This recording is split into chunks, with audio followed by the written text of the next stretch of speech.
Well, why don't we start? Hi, y'all. All you monstrously talented, amazing people. Really looking forward to hearing all of you tomorrow. It's going to be great. I can't believe it's Friday already. This is astonishing. Each day has been like a year long, but the whole week has gone by like that. It's kind of amazing how stretchy time has been this week. So what I want to talk about today is the whole genre of prepared piano and extended piano techniques. And one of the reasons I wanted to talk to you about it, there are two reasons actually. First is, I think it's a sound world that has a lot more room to be explored. Every time I do a workshop with composers and performers, we find new sounds that I never knew existed before. And so I think it's really only just the beginning of what's going to be discovered in this whole genre of prepared piano, extended piano techniques, which, by the way, is not a new thing. You know, when people talk about it being like a modern piano technique or a modern music thing, I mean, it's been going on for over 100 years. People have been playing around with the inside of the piano and experimenting. Henry Cowell was writing stuff back in the 20s. There's even instances of people experimenting with the inside of the piano in the 19th century. So when anybody gives you that line, you can just politely disabuse them, thinking of it as a modern piano technique. The other reason that I wanted to just show you some things is because I think that, at least in my experience, there haven't been a lot of pieces written for prepared piano and extended piano techniques with electronics. And I think it's really ripe for exploration because so many of the sounds that we make are already kind of verging on sounding somewhat electronic or synthesized. So I think the potential for really interesting collaborations is fantastic. So maybe some of you guys know pieces, and please tell me if you do. But I encourage you all to experiment with it. Really a beautiful world. So I had originally hoped to show you all of these techniques on a piano, but that's not going to happen right now. So I'm going to play you a bunch of different sorts of things. And if there's any techniques you hear today that you're interested in and you're not sure how to do, or you just would like to talk about, I'd be happy to explain it to you in detail how to do it, even though maybe we can't exactly crawl inside a piano and do it right here. So please feel free to come up and talk to me or email me after the festival, like, how did you make that piano bow and what kind of rosin do you use or anything like that.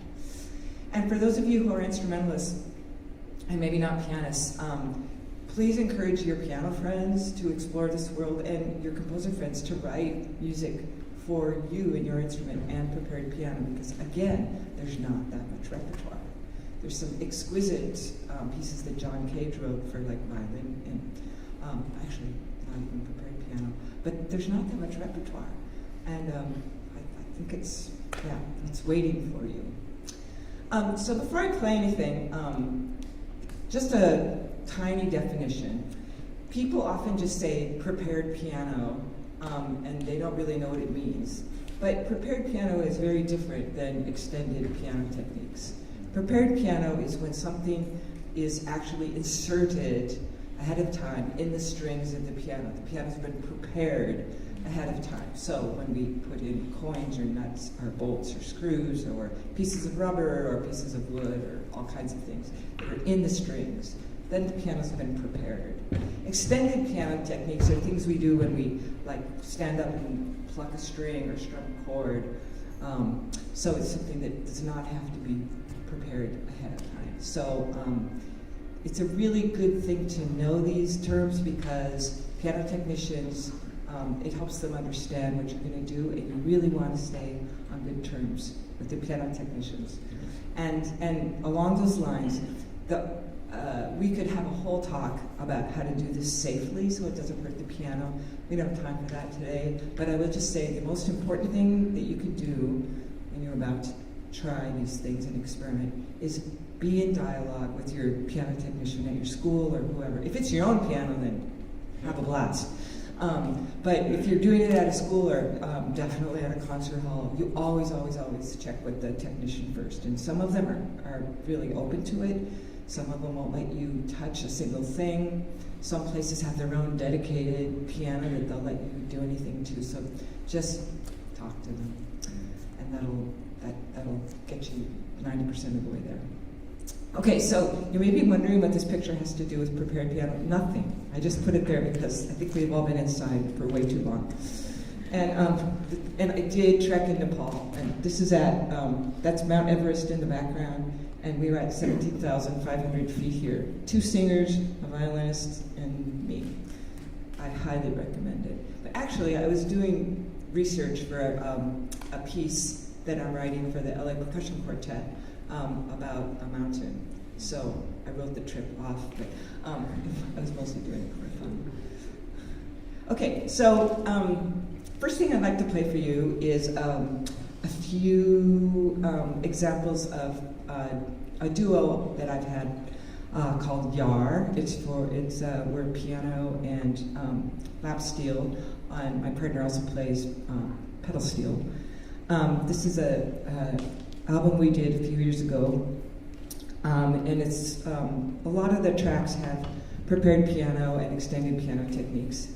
And I just thought I'd play you a little bit of some of these. So the first one I'm going to play is called For Harry. Whoa, I guess it started.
So my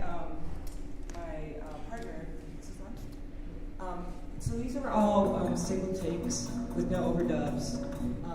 I had the piano pretty much prepared with dimes. Dimes are amazing things with the piano, and believe it or not, the kind of coin you use makes a big difference.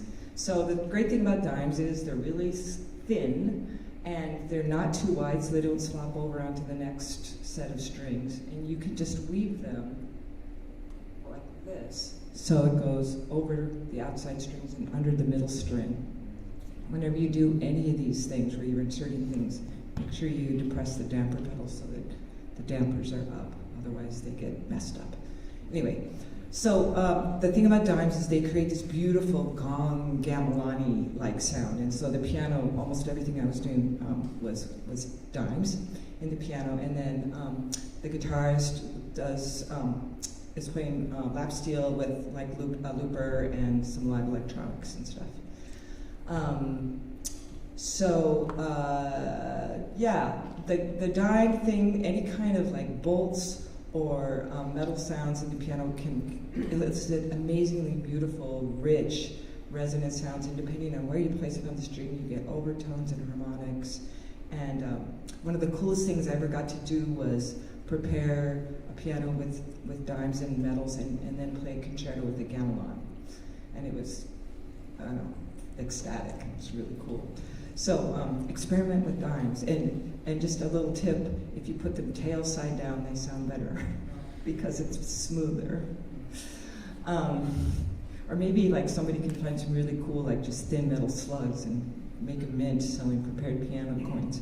But anyway, so that's just a little bit of a coin preparation sound. You guys have any questions about that? You've heard things like that before, right? Maybe. Okay, so another sound that I love, and I think you heard me doing it on Sam's piece, is bowing the piano. When I first discovered bowing, I was like I saw God or something, because for pianists we can't crescendo on a single note. We can't crescendo from niente, and so it was amazing to be able to make my instrument make that sound. And you can imagine that. I don't know why, but it's going forward finally. And you can imagine that the sound pairs really well with slide guitar. So this is just a little bit of a tune called the High Line. Started a little ways in, where the guitarist and I are both sort of exploring that world.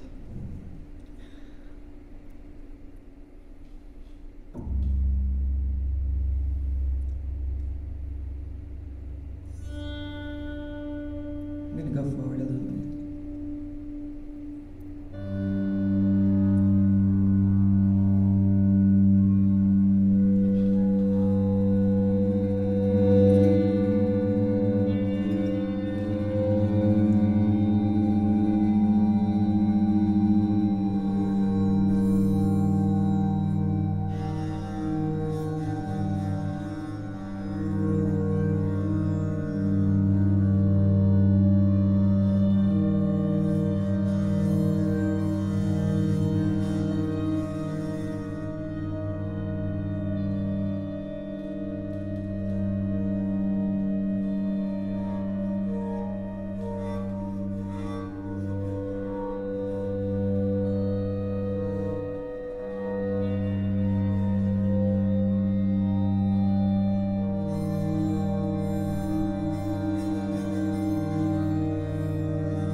I could just like do that all day, so I better stop.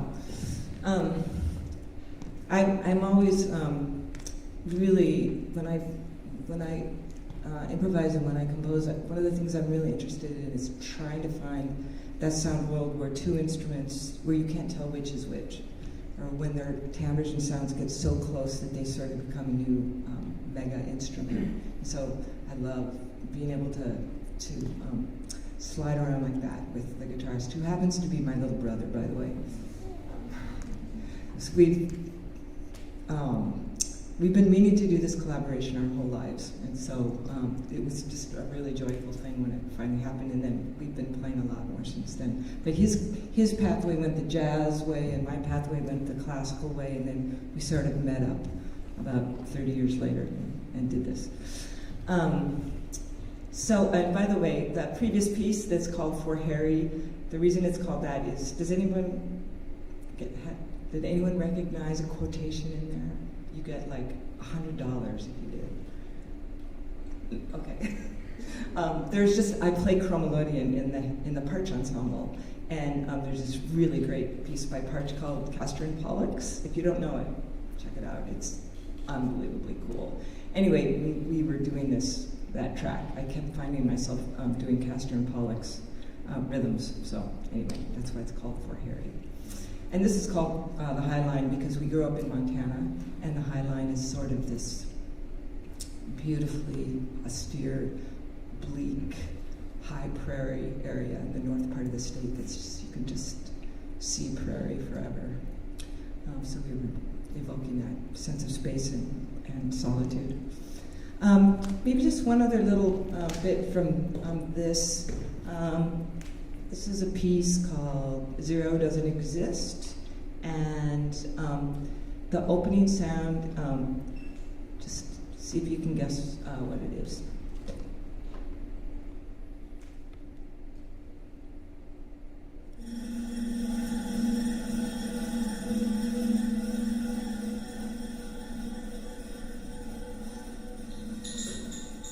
I'll start it over so you can hear the attack.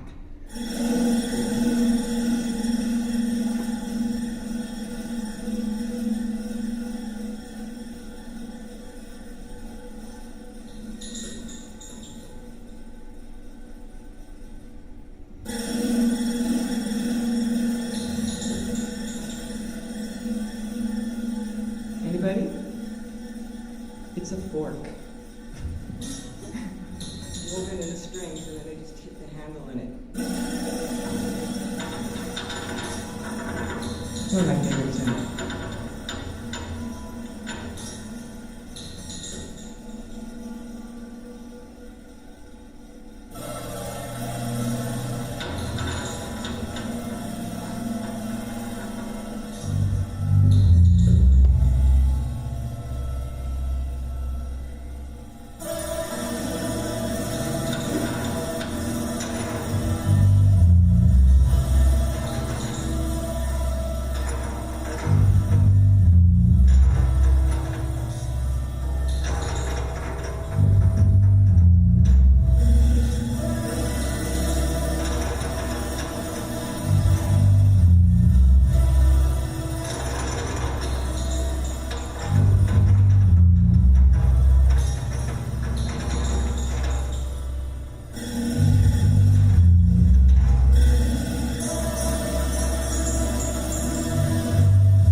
One of the most fun projects we ever did, and highly recommended if you ever get to do this, is an art gallery asked us if we would play for 4 hours at an opening.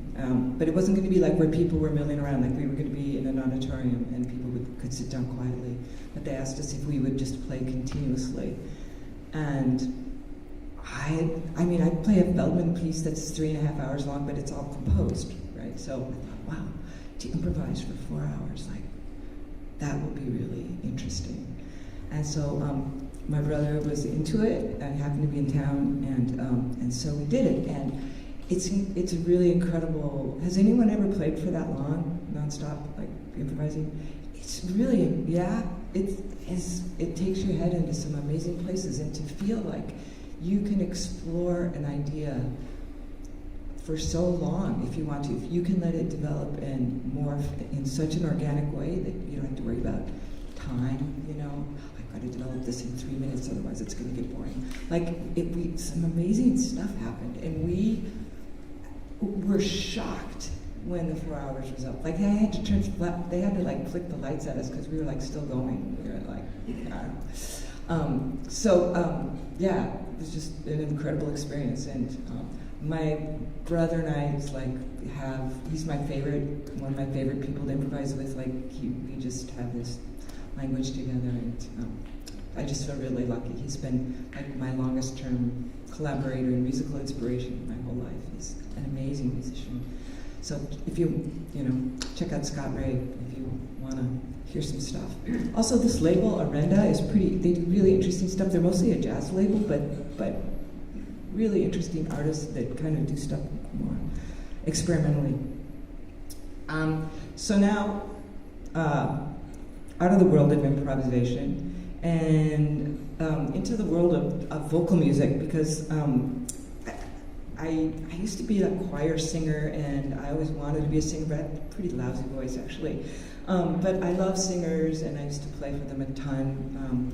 And so I've gotten a few commissions to write vocal music. And again, I don't feel like there's much music for prepared piano, extended techniques, and voice. Like, of course, George Crumb wrote some famous pieces, but I feel like there's a lot of room left.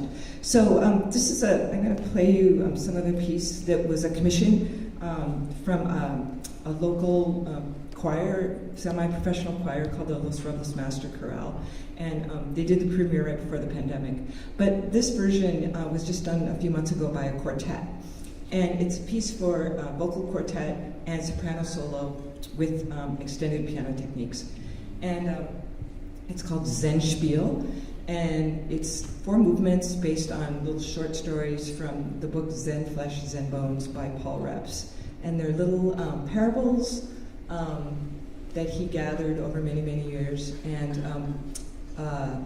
I can just tell you about them real quickly. The first one, well, maybe I'll just do it as we hear the piece. The first one is a story about 2 friends, one who played the harp and one who listened.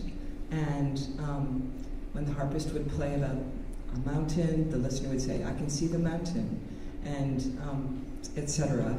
But the listener fell sick and died, and the harpist cut her strings of her harp. And ever since then, the cutting of harp strings has been a sign of intimate friendship. So, in trusting that the adage that sometimes it's not bad to do the obvious, the first movement just uses a lot of strummed chords in the piano because I've always thought of it as sort of a horizontal harp. So this is a really lovely group in LA called Hex, singing the quartet part. And the soprano soloist is one of my oldest friends, Alyssa Johnston. I've written all my vocal music for her. So this is a live performance at the Here Now Festival.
So, warning, massive amounts of tonality coming your way. Actually, I love tonality. Couple things about the extended techniques in prepared piano is that they do make the piano softer. And so balancing can be tricky. And when I do this piece with the big choir, we amplify it. I mean, naturally, when you put things on the strings, it's, for the most part, it's going to, mute the string. So it's a little, it's deceptive when you first start doing it, because as a pianist, you're leaning inside and you're getting this incredible sound. But you don't realize that you're basically in this acoustic cave and that it's not necessarily going out there. So just a word of warning. So those are just chords that I preset with using the middle pedal, the sostenuto pedal, and then you can strum it and the harmony comes out. And it's a great thing you can strum with all different kinds of materials, but using your fingers, the flesh, or the nail makes great sounds. Any questions? I thought I would just do a little bit of, one of the things that I think can be a little bit dangerous or to be aware of with prepared pianos, that there's so many fun sounds, and you can kind of be like a kid in a candy shop and doing all kinds of stuff. But if you pick just a single sound, it can be incredibly powerful and evocative. So sometimes less is more with this kind of technique. I find, at least for my aesthetic. So play a little bit. I'll play this next tune just because also I just love it, and I think it's kind of ironically fun. So in this collection of Zen writings, hardly any of the stories are about women. And so the two that were in there about women, I especially wanted to set. And this next movement is called Eishin, and it's about 20 monks and one nun in a monastery practicing meditation. Dangerous situation. And so one of the monks secretly falls in love with her and sends her a note demanding a tryst, and she doesn't reply. And so the next time they're all together meditating, she stands up and she says, "Okay, if you love me so much, come and embrace me now," in front of everybody. And that's the end of the story. So I just used piano. I just bowed the piano for this, and I just bowed, I think, 3 different notes just to create a sense of Eastern sort of drone, and so this is Eishin.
If you've never bowed a piano, that's just a fishing line.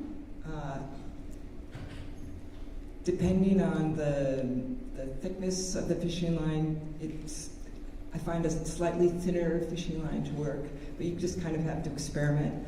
And I just wrap it around several times until I get maybe, 12 to 16 threads. I tie off the ends and secure it on something like a paper clip. And then I rosin it with spray rosin.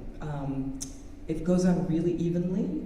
If you try to do it with like one of your friend's cakes of violin rosin or bass rosin, it goes on really sticky and uneven, and then you go, you get these uneven sounds. So spray rosin you can get at sporting goods stores, because baseball players and like gymnasts use it, and little kids use it on their bows when they're baby violinists, apparently. So yeah, spray rosin. If you've never heard, the person who kind of started this whole bowed piano thing is a composer named Stephen Scott, who just passed away this year. But if you want to hear some amazing music, go online and check out his bowed piano ensemble recordings, especially Tears of Niobe and Minerva's Web. They're just stunningly beautiful. It's 9 people around a 9-foot grand piano bowing. And when I was in college, it was like a party trick to turn it on and say, guess what this instrument is, because it just doesn't sound like anything you've ever heard before. But anyway, in case you're wondering, yes, you can bow chords. You don't have to just bow single notes. You can, if you're really strong, you can actually bend pitch a tiny bit if you get really athletic with it. So anyway, bowing is fun. Just a little bit more vocal music that just shows how a single technique can, I think, be really evocative. So this is of the same soprano, me and Alyssa, a few years before that, before I stopped coloring my hair, apparently. So this is a piece called 4 Elemental Songs, and I'm going to play you the 3rd and 4th songs. And the 3rd song is about, so it's the water movement, and it's about the sirens who lure sailors to their death. You know, the myth, the mythological sirens. And so she's saying, one of them is singing to the sailors, and she's saying, this is a song that nobody knows, because anyone who's heard it is dead. And this is a cry for help. Oh, help me. Only you can save me. Only you are unique. And then she says, alas, it's a boring song, but it works every time. So pretty evil. And what I use in this piece is, since my brother's a guitarist, he gave me one of his old dobro slides. So it's just a big old piece of metal that's smooth and I can slide on the strings, which is a technique George Crumb used, but not with a dobro slide. But what I wanted to see is if I could harmonize with the soprano while she sang, just sliding on a single pitch. So it's a very simple concept. I also have an E-bow on some of the strings to create a drone. So that's the first one, and then I'm going to play for you. And then the second one is a piece that's based on a Sanskrit saying, which means my beloved lives in the cave of my heart. And I had, when I was at CalArts a few years ago, one of our tabla players wanted to study piano technique to see if it would help his tabla playing. And so we ended up talking a lot about tabla. And I think I learned more from him than he learned from me. But one thing we did is experiment in like preparing the piano so that even though you're playing different notes, they kind of all are in the same pitch range. And we found that we could sort of create a sort of piano tabla. So what I do is, you know how at the beginning, like tabla players will like tune their drums, you know? So in the transition from the first song into the next one, I sort of am tuning the drum, I'm placing the preparations in the piano, and then we sing the song. And the only thing I'm using is blue tack. Do you guys know what that is? It's that stuff you buy at art stores that, like, you could put posters on your wall with it. It doesn't leave marks. It's sticky. And the composer Thomas Abbes really kind of introduced using blue tack because you can mute strings on the piano really, really easily. It doesn't leave any residue, and it comes out immediately. Like, you can just, you know, it's not super intensive to put it in or take it out. So the first movement that you're gonna hear is just dobro slide, and the second movement is blue tack.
Just a little bit of blue tack, and you get to be a double flare.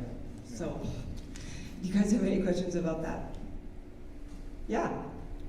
In the first piece, did you use something to sustain the resonance of the string, or was it just the friction of the slide? When I was using the slide, I mean, I did have the damper pedal down, so the dampers are up, so the string. Yep, and then I would pluck it to keep re-engaging the string. But no EBO or anything? No, the EBO was on a different note. Yeah. Thank you. Yeah, sure. And again, it's a very soft sound, and I was really surprised when we did the premiere that, oh, like actually, if she sings even above a mezzo piano, you can't hear that sound. So it's been a learning curve for me in terms of pairing it with other instruments. Anybody else? If you have any questions and you want to see how to do anything, please feel free. Also, I think we're all hungry and tired, and we should go have dinner now. But if you want to check out another really interesting composer who kind of specializes in prepared piano stuff. There's a wonderful composer in Australia named Eric Griswold, who's done a ton of stuff, and he's taught me a bunch of new techniques I didn't know about, like how to tune the undertone with different preparations of screws. Anyway, check him out. He's written some really gorgeous music, including a wonderful piece for piano and percussion quartet called A Wolf in the Mangroves. But thanks so much. I hope it wasn't too tonal, and I'm really looking forward to tomorrow. So thanks, you guys.